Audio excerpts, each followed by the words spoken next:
Morning students.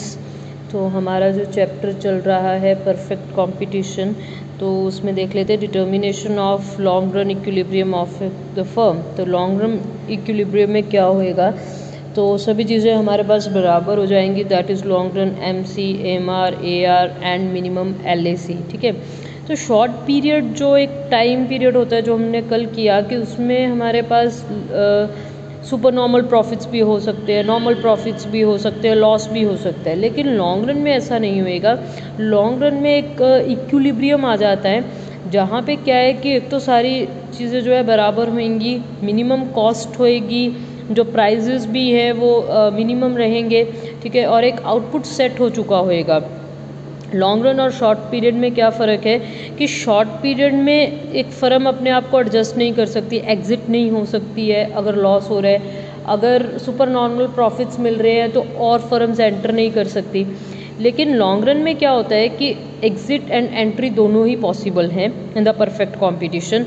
तो जो अगर तो सुपर नॉर्मल प्रॉफिट्स मिल रहे हैं तो और बहुत सारी फर्म्स आ जाती हैं, और अगर लॉस हो रहे हैं तो अपने जो फर्म्स हैं वो निकल जाती हैं, जिससे क्या होता है कि एक इक्विलिब्रियम प्राइस और इक्विलिब्रियम आउटपुट जो है मेंटेन होता है। तो लेट्स सी द डायग्राम। ठीक है जी। तो यहाँ पे मेरे पास OX एक्सिस पे अगेन आउटपुट है, OY एक्सिस पे मेरे पास है कॉस्ट एंड रेवेन्यू। तो उसमें मैं आपको दोनों ही बना के दिखाऊंगी कि कैसे हम सुपर नॉर्मल प्रॉफिट्स ले रहे होते हैं इन द शॉर्ट पीरियड, और लॉन्ग पीरियड में कैसा चल रहा होता है। तो यहाँ पे आप AR/MR, ये मैं लॉन्ग पीरियड का AR/MR बना रही हूँ। ठीक है जी। और फिर मेरे पास क्या बन जाता है, MC, right, this is LMC। और ये एक मैं बना दूंगी एक LAC। ठीक है। तो यहाँ पे एक शॉर्ट पीरियड भी हम बना देते हैं कि लॉन्ग पीरियड में this is SAC, this is SMC। यहाँ पे आप देख सकते हो कि SMC, LMC, SAC, LAC, AR/MR all are equal. ठीक है। तो ये एक जो पॉइंट बन गया, ये इक्विलिब्रियम पॉइंट बन गया, इक्विलिब्रियम आउटपुट, इक्विलिब्रियम प्राइस। लेकिन शॉर्ट पीरियड में क्या होता है, ये लॉन्ग पीरियड में तो हमने वो प्लांट लिया जो मैक्सिमम हमें आउटपुट दे रहा है, मिनिमम कॉस्ट है। शॉर्ट पीरियड में कुछ इस तरीके का होता है कि इक्विलिब्रियम सेट किया। ठीक है जी। तो कुछ ये था मे बी AR/MR,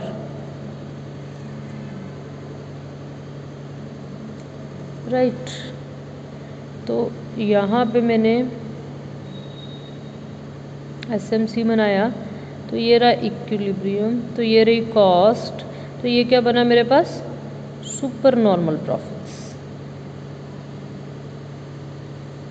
देखिए शॉर्ट पीरियड में मेरे पास सुपर नॉर्मल प्रॉफिट्स बने हैं, लेकिन लॉन्ग पीरियड में क्या हुआ कि मेरे जो सारे के सारी चीज़ें हैं वो इक्वल हो गई हैं, तो इक्विलिब्रियम आउटपुट और प्राइस मेरे पास आ गया। So this is the long run equilibrium of a firm.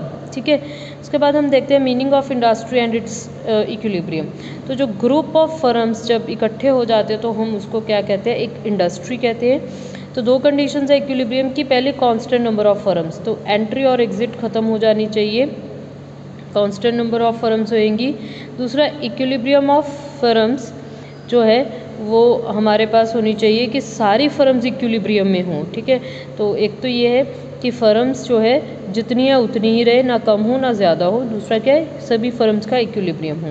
तो उसमें हम शॉर्ट पीरियड भी करेंगे और लॉन्ग पीरियड दोनों ही करेंगे। ठीक है। शॉर्ट पीरियड में क्या होता है कि देखिए परफेक्ट कंपटीशन में आउटपुट और जो प्राइस है, बेसिकली प्राइस जो है वो तय करती है इंडस्ट्री। तो इंडस्ट्री कैसे तय करेगी कि ये रहा demand and this is supply, और ये रहा AR/MR। ठीक है जी। तो अब मैं फर्म का कर रही हूँ, ये था पहले मेरे पास इंडस्ट्री का, this one for the industry, और ये रहा मेरे पास फर्म का। तो ये फर्म का AR/MR आ गया, राइट। तो अब ये मेरे पास क्या हो गया, आउटपुट का भी कर लीजिए, ठीक है।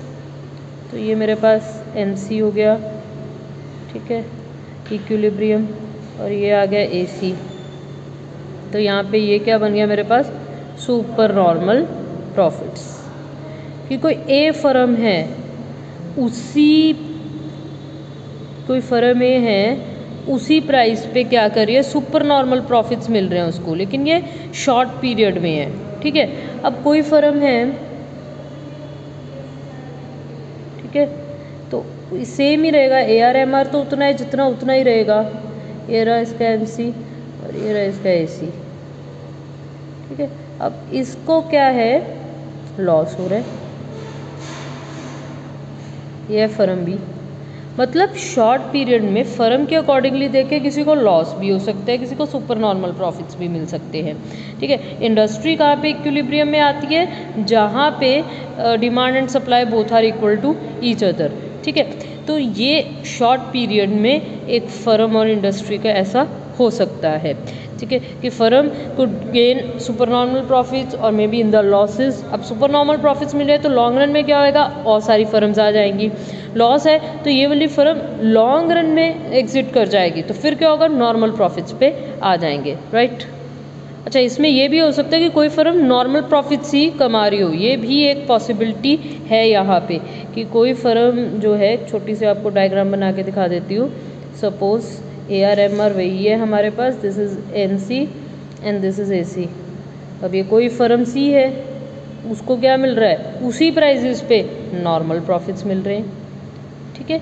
तो ये भी पॉसिबल है कि नॉर्मल प्रॉफिट्स मिल जाए, this is MC, this is AC, this is AR and MR, ये ओवरऑल AR MR ही है, ठीक है जी, राइट। तो शॉर्ट पीरियड में could be super normal profits, could be loss, could be normal profits, but long run में सिर्फ normal profits होते हैं।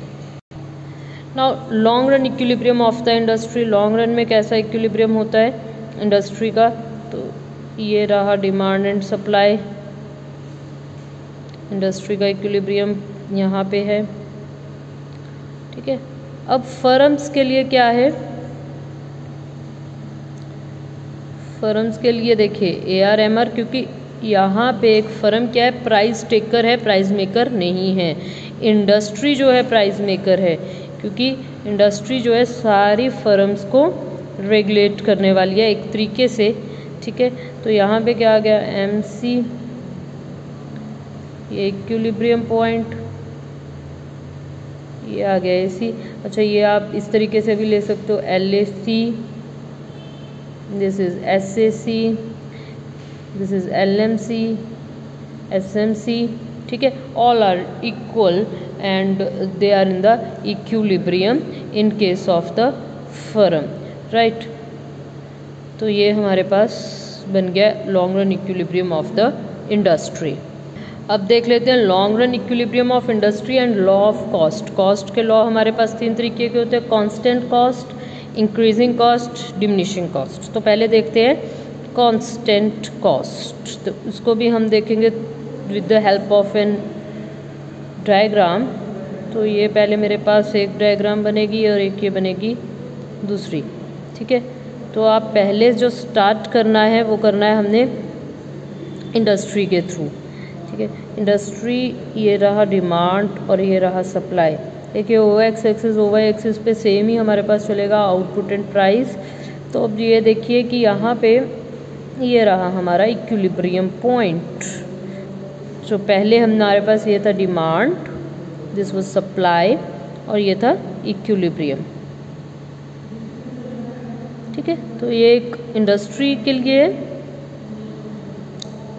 और ये एक फर्म का है, ठीक है जी। तो यहीं पे हमारा बन जाएगा, जैसे LAC बना लीजिए, SAC बना लीजिए, LMC, तो ये आ गया इक्वल हमारे पास, ठीक है जी। अब सपोज डिमांड बढ़ गया, D1।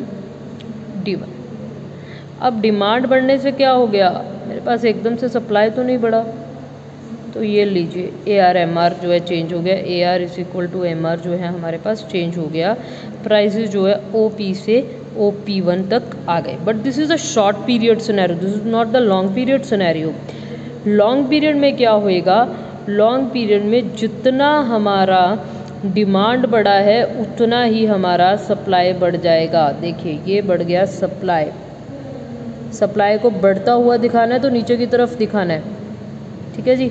ये रहा डिमांड और ये रहा सप्लाई। तो न्यू इक्विलिब्रियम पॉइंट पे हमारे पास जो है ये देखिए ये बन गया प्राइसेस, अगेन वहीं पे पहुंच गए हम, ठीक है। सो वाई दिस इज सो कि हम जितना डिमांड है उतना ही सप्लाई हो गया, क्योंकि कांस्टेंट कॉस्ट हमारे पास है।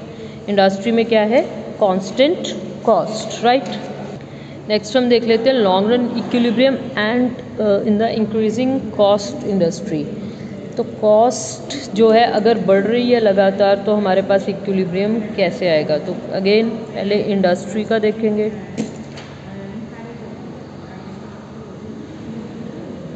And then we will see for the firm, ठीक है। O X axis O Y axis same output, ठीक है। This is demand, this is supply. जहाँ पे डिमांड और सप्लाई आपस में बराबर हो गए, यहाँ पे मेरे पास आ गया सेम AR और MR, ठीक है। तो यहाँ पे मैं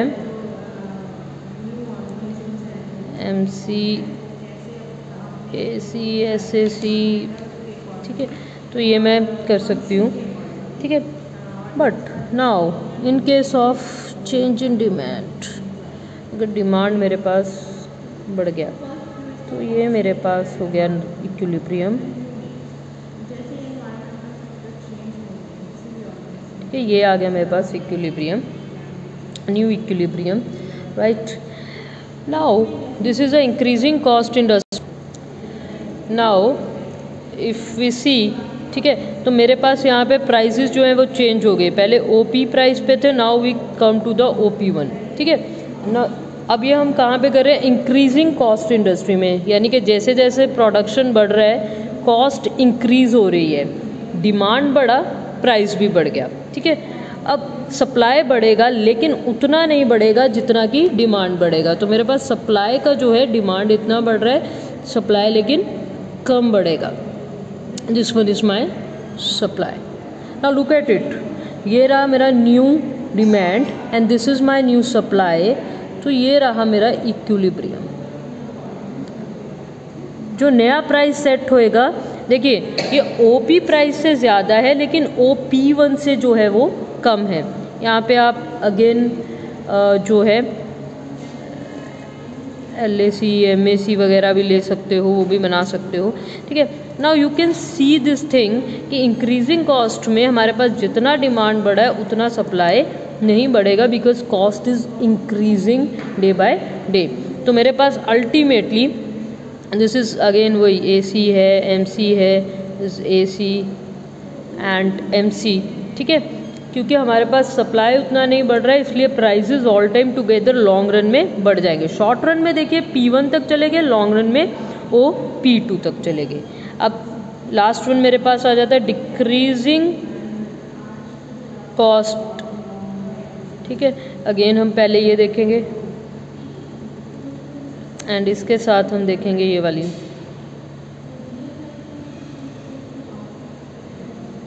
तो ये रहा मेरा डिमांड और ये रहा मेरा सप्लाई। तो अगर मेरे पास ये रहा equilibrium, AR is equal to MR, ठीक है, OP प्राइस। सबसे पहले आप ऐसे ही बना लीजिए, डिमांड जो है थोड़ा सा बढ़ गया मेरे पास, D1, तो ये प्राइसेस में ये चेंज आएगा, this will change in the price OP1। ये शॉर्ट पीरियड का है, लेकिन सप्लाई मेरे पास कुछ इतनी बढ़ गई। अब सप्लाई ज़्यादा क्यों बढ़ रही है, रीज़न क्या है उसके पीछे का, रीज़न उसके पीछे का है डिक्रीजिंग कॉस्ट, कि जैसे जैसे मैं प्रोडक्शन बढ़ा रही हूँ मेरा कॉस्ट जो है बहुत ज़्यादा कम हो गया, कॉस्ट कम होने की वजह से सप्लाई बहुत ज़्यादा बढ़ गया। तो अब देखिए एक्चुअली में लॉन्ग रन में क्या हो गया, प्राइस कम हो गया है, राइट।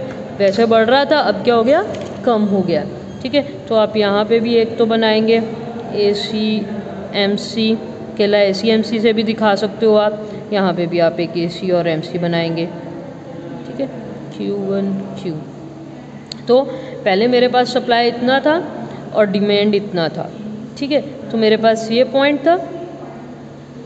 अब न्यू सप्लाई एंड डिमांड ये है, और अगर आप इन दोनों को आपस में ज्वाइन करोगे तो ये मेरे पास क्या बन जाएगा, long run supply curve. This is long run supply curve, ठीक है। अब यहाँ पे भी आपको ये चीज़ दिखा देती हूँ, ये था डिमांड एंड सप्लाई और ये था डिमांड एंड सप्लाई, ठीक है। तो ये इन दोनों को ज्वाइन करोगे तो क्या बन गया, ये भी हमारे पास बन गया long run supply curve. Similarly constant cost में भी देख लीजिए, ये डिमांड एंड सप्लाई ये रहा और ये रहा हमारे पास न्यू डिमांड एंड सप्लाई। तो ये दोनों को ज्वाइन करोगे तो LS, यहाँ पे पैरेलल टू X एक्सिस ही है, और यहाँ पे आप देखो इंक्रीजिंग है, यहाँ पे डिमिनिशिंग है, क्योंकि यहाँ पे कॉस्ट इंक्रीजिंग है और यहाँ पे कॉस्ट डिक्रीजिंग है, right. Last and not the least हम देख लेते हैं difference between equilibrium of firm and industry. तो दोनों में क्या अंतर है, दोनों के इक्विलिब्रियम में पहले डेफिनेशन में अंतर है। फर्म एक ही होती है, इंडस्ट्री बहुत सारी जो है फर्म्स को मिला के बनती है, राइट। सो इंडस्ट्री को हम ग्रुप ऑफ फर्म्स कहेंगे, राइट। तो और एक जो इंडस्ट्री का इक्विलिब्रियम, अगर फर्म का इक्विलिब्रियम इधर उधर होता भी है तो इंडस्ट्री पे उतना फ़र्क नहीं पड़ता, लेकिन इंडस्ट्री के इक्विलिब्रियम से फर्म पे बहुत फ़र्क पड़ता है। कंडीशंस की बात करते हैं, फर्म का इक्विलिब्रियम हम वहाँ पे देखते हैं जहाँ पे AR, MR, SAC, LAC ये सब चीज़ें बराबर हो जाती हैं, ठीक है। Mainly MC is equal to MR, MC cuts MR from below, ठीक है।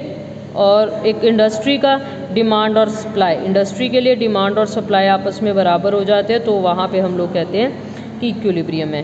पीरियड, अब शॉर्ट पीरियड में इंडस्ट्री का तो हम डिमांड और सप्लाई से इक्विलिब्रियम निकाल लेते हैं। शॉर्ट पीरियड में firm normal, super normal and loss कुछ भी हो सकता है, नॉर्मल प्रॉफिट्स भी हो सकता है, सुपर नॉर्मल भी और लॉस भी। लेकिन लॉन्ग पीरियड में क्या होएगा, सिर्फ नॉर्मल प्रॉफिट्स, ठीक है। तो ये था आज का लेक्चर एंड ये chapter. Thank you very much.